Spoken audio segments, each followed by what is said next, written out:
Hi, I'm Van the Funeral Man.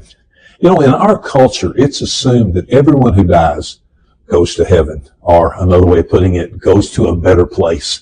I'm sure for some you would have exceptions for particularly bad people, but in general, all moms, all dads, all grandparents go to heaven when they die.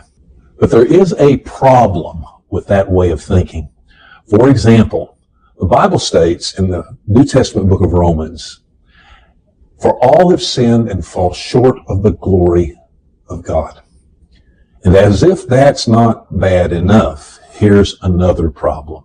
In the book of Revelation, we read these words, "Nothing impure will ever enter it," which is heaven, "nor will anyone who does what is shameful or deceitful, but only those whose names are written in the Lamb's book of life." Think about it this way. Think of heaven as God's abode, his house. I think it's fair to say that God ultimately decides who's going to get into his house. I mean, we decide who's going to get in our house, right?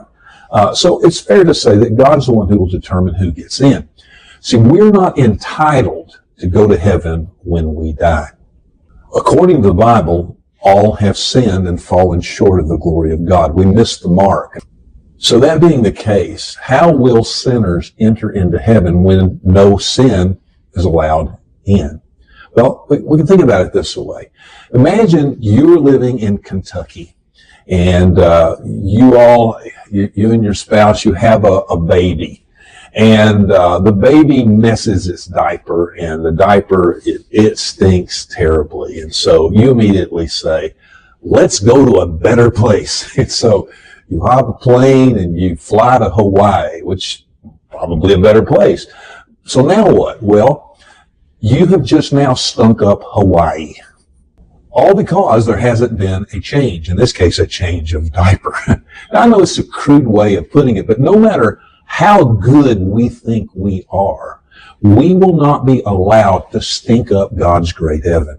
You see, according to the Bible, God must do a transforming work in us that we cannot do for ourselves.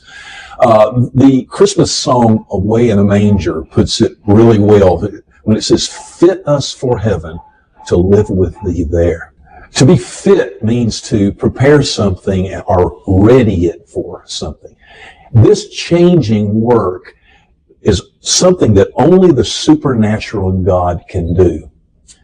And that's what we need and we must have in order to be ready for heaven.